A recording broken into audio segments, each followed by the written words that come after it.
镜头转来看国内，行政院会今仔日通过证券交易税条例修正草案，要将东港冲销的交易证交税税率减半的措施延长到2027年的年底。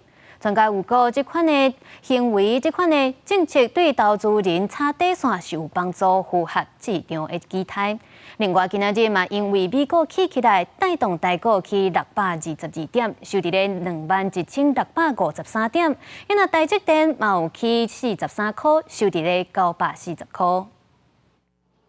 拜三，美国四大指数全面拢起，其中国以纳斯达克指数表现上较显目，起2.17%。连带股市12，台股开盘一路走悬，盘中上悬捌起超过600点，有甲21706点，并无受到台积电等个股除息的影响。台积电在跌破900之后呢，然后除息马上今天就呈现一个大涨的情况，我想对于整体盘势的信心是有所加持。根据证交所的统计，12个除息股包括自用、爱山林、南绿、甲台积电等6档，伊股会影响台股指数34.15点。其中台积电的部分指数可能会蒸发32.67点。不过台积电唔那一个开盘，就随马上天色大起39块，起到936块，起超过4%。盘中台积电唔那稳定徛起伫900块，还阁捌起47块，带台股做回向前冲。另外，第12个行政院会嘛通过证券交易税条例修正草案，甲东厂交易证交税税率减半的措施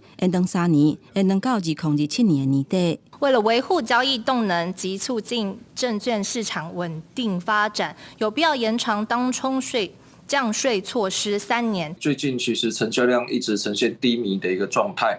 那过去来讲的话，当冲税的一个这个减半呢，这样的一个政策其实有助于成交量的一个提升。专家预估，美国联准会这个月大幅度降息的机会无大，预估调降利率一码，对股市是利多的消息。因为后礼拜阁拄到台股结算，预估整体盘势是有较弱，有机会伫中秋迄卡刀休困，重新整理，准备第4季阁冲起嚟。记者综合报道。